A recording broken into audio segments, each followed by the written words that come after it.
All right, hello, welcome to Anatomy Physiology lesson 9.07 on the liver. And today we're going to be talking about some of the functions of the liver overall. And we're going to be looking at just the general structure of the liver.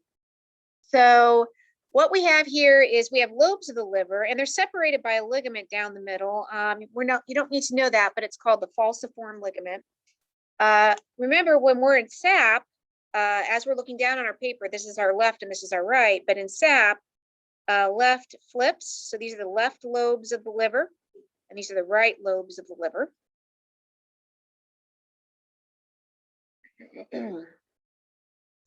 And I would say that in addition to the brain and the heart, the liver is one of our the top three vital organs. So we know if the heart doesn't pump the blood, we don't live. We need our brain to take care of all of our neurological stuff, but everything else somehow ties back to the liver. So when we're talking about nutrient metabolism, when we're talking about storage, and we're going to list actually 7 functions of the liver.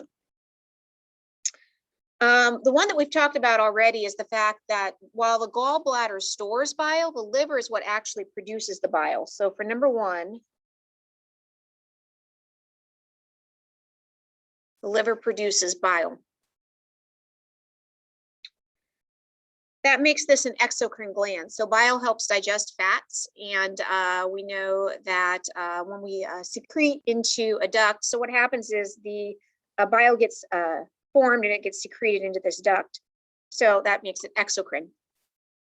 Number 2 is it stores vitamins and minerals.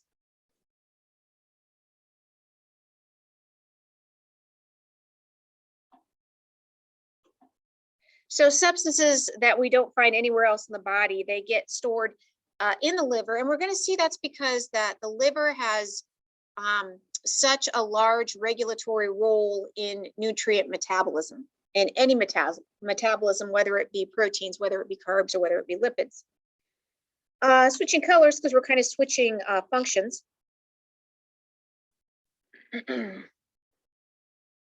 liver destroys old red blood cells. Destroys old red blood cells. So why do we need to do that? A red blood cell has a life of around about 120 days, and then it becomes too damaged to use, becomes non-functional. Well, red blood cells don't have nuclei.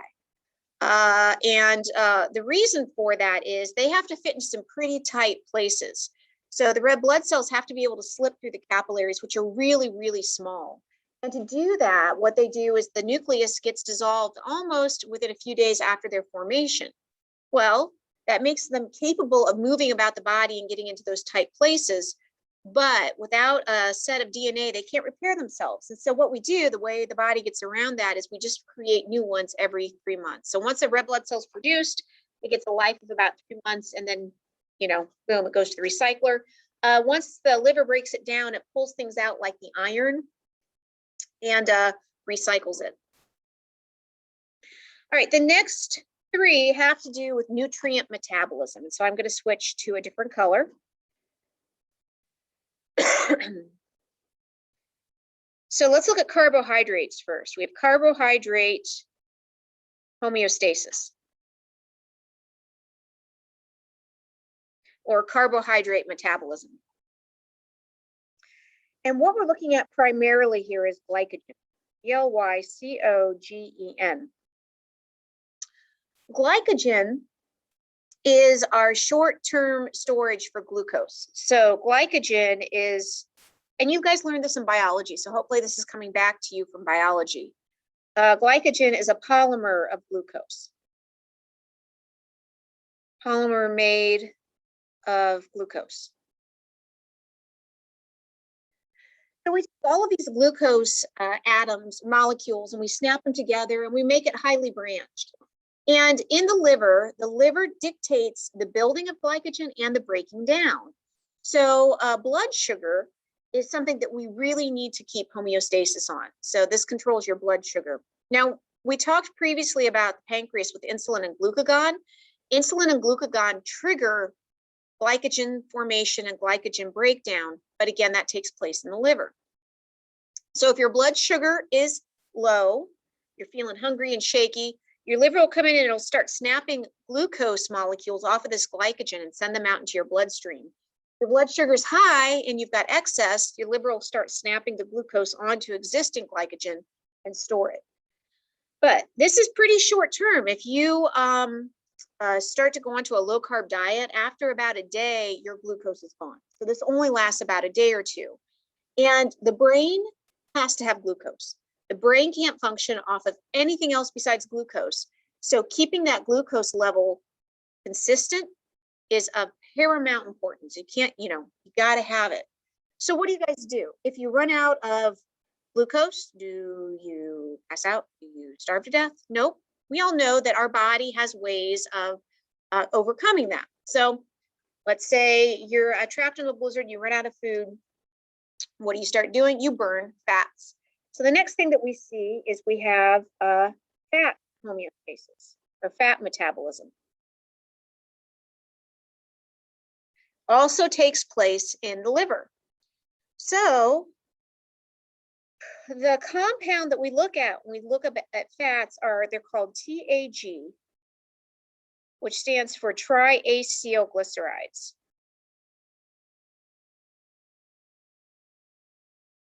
And they're they're basically a glycerol group, and they have 3 fatty acids that come off the end. So in biology, you guys studied about phospholipids that had 2 fatty acids in a head. Triacylglycerides have 3. When you have plentiful glucose, so when your glucose levels are high, the liver creates these. If you run out of glucose and you run out of glycogen in the liver, it'll start taking these apart, and it'll send these fatty acids out to the cells, or it'll send it out in the form of triacylglycerides so that the cells can start burning fat. But the control of whether these are being formed or whether those are being broken down is controlled by the liver. Okay, so now we've been trapped. The blizzard's gone on for weeks and weeks, and we haven't eaten for a long time. Now we're out of carbs. Now we're out of fat. Does that mean we're doomed? No, not necessarily. Because when all else fails, your body will turn to protein.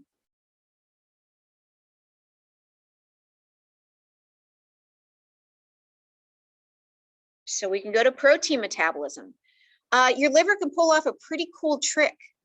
It can make glucose, it can break down proteins and then turn the parts of protein into glucose. It's called gluconeogenesis. So what do we want to say about protein metabolism? In the absence of carbs and fat, proteins can be turned into glucose.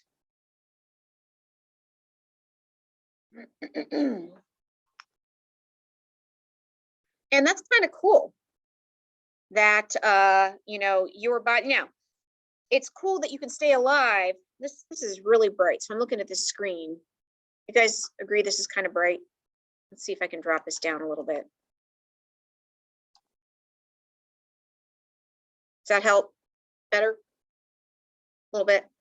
Okay, so it's okay if you're burning your biceps femoris or your gluteus maximus, but we have muscles that we should not be breaking down, but our body can't discriminate. So it's as likely to take heart muscle as it is to take your hamstrings or your quads. So it's not good. When you get to this point, that's not a good thing. And in fact, a lot of people who are anorexic don't die from starvation. They die from heart failure because their body has started to cannibalize its own muscles. But who does that? It's the liver. All right, the last thing, since we're changing topics, I'm going to change colors one more time. Come back around to the top because I'm running out of room, is the breakdown of toxins. So we define a toxin as anything that's going to damage your body.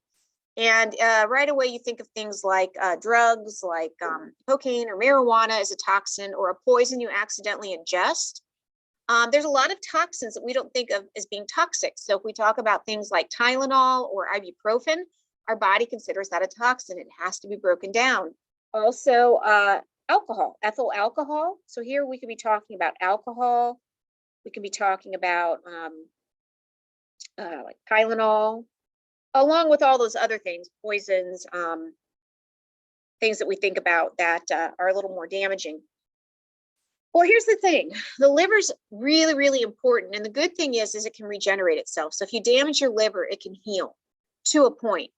If you do severe damage, though, you can form a scar. So you can get scarring on the liver. Scarring on the liver won't heal. And if you scar your liver again and again, over and over, that's 2 hours, day after day, that scar tissue builds up and it can lead to a disease called cirrhosis. Cirrhosis. Cirrhosis is a scarring of the liver over long periods of time, and it results in really tough, hard liver tissue that can't regenerate.